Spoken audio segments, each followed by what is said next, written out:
President of the United States makes his second wartime inspection tour of military training camps. United States Marines at one of the great eastern bases pass in review before their Commander-in-Chief.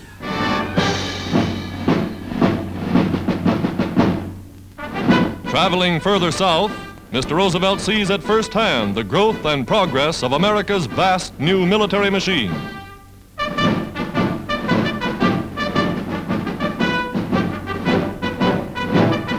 And as his car rolls through camp after camp, there is no pause in the daily routine.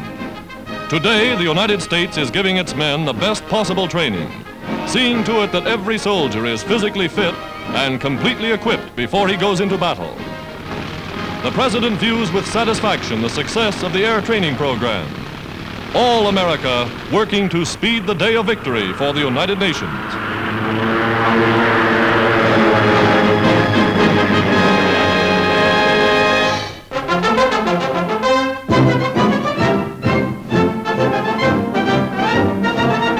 A United States Navy aircraft carrier takes aboard Army planes for shipment to one of the fighting fronts.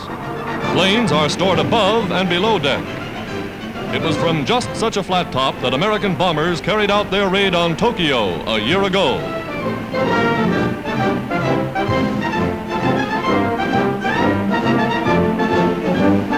Now, loading up at sea with oil and ammunition.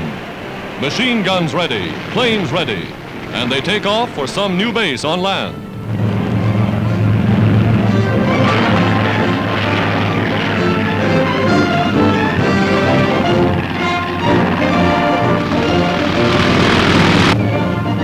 The Army and Navy combining forces to deliver entire squadrons of fighting planes ready for action.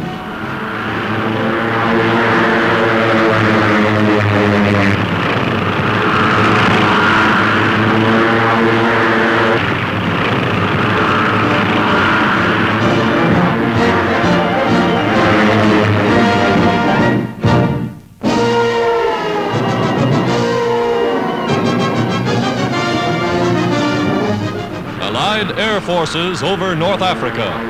Americans and British in flying forts, Mitchells and Liberators, clearing the way for new offensives on land. Through a hail of enemy flak, the big ships roar on. Their objective, the Marat Line.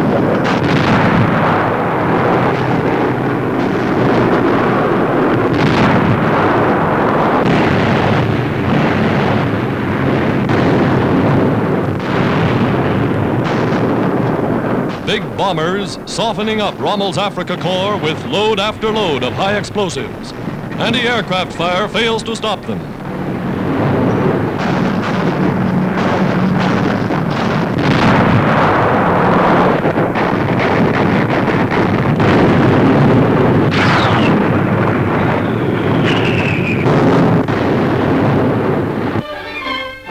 The famous Marat Line, now in British hands. Behind these concrete emplacements, Rommel was expected to make a stand.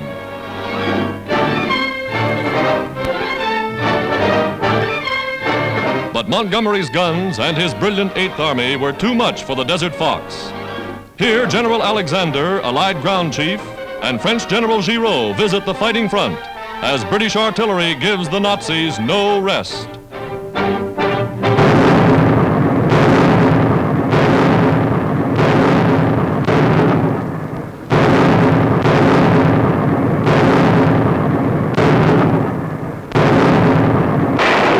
Indian Gurkhas advancing. These are the warriors who stormed the Merit Heights in hand-to-hand fighting. Now, in the American sector, United States tanks take their place in the Allied strategy to drive Rommel into the sea. The commander, Lieutenant General Patton, surveys the Axis positions.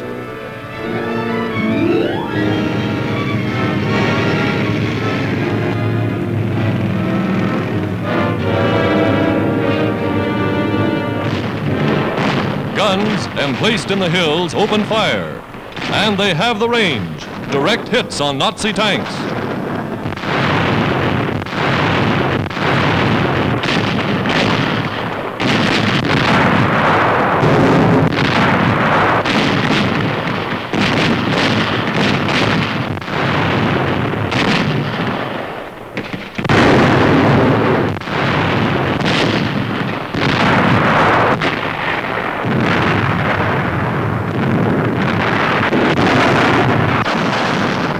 The general grins with satisfaction. After early setbacks, his American troops are learning. More big General Sherman-type tanks roll up as the advance continues.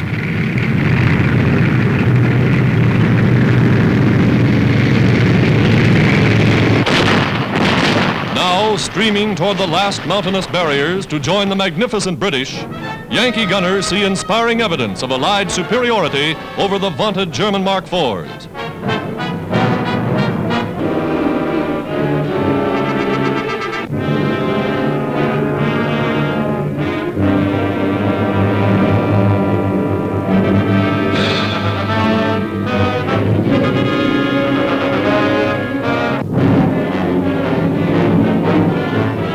Engineers, profiting by the experience of the veteran British, learn the deadly business of clearing roads of enemy mines so that infantry columns may safely advance.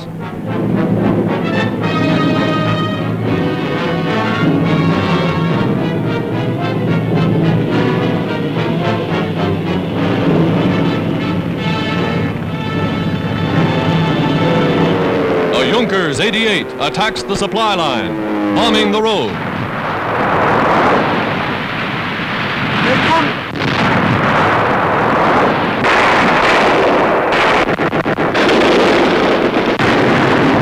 Guns, camouflaged in nearby fields, score a hit.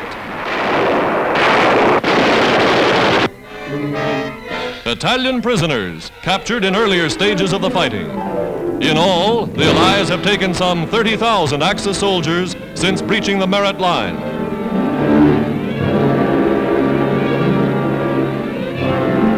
A meal of United States Army field rations is quite a banquet for members of the elite German Africa Corps.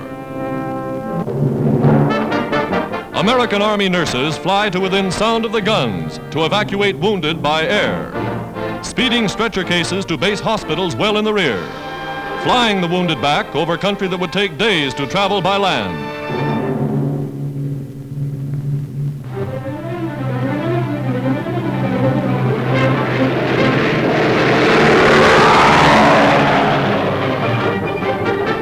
General Eisenhower, Allied commander in North Africa, visits General Patton's frontline headquarters as the combined Allied force bottle up the Nazis in the northeast corner of Tunisia.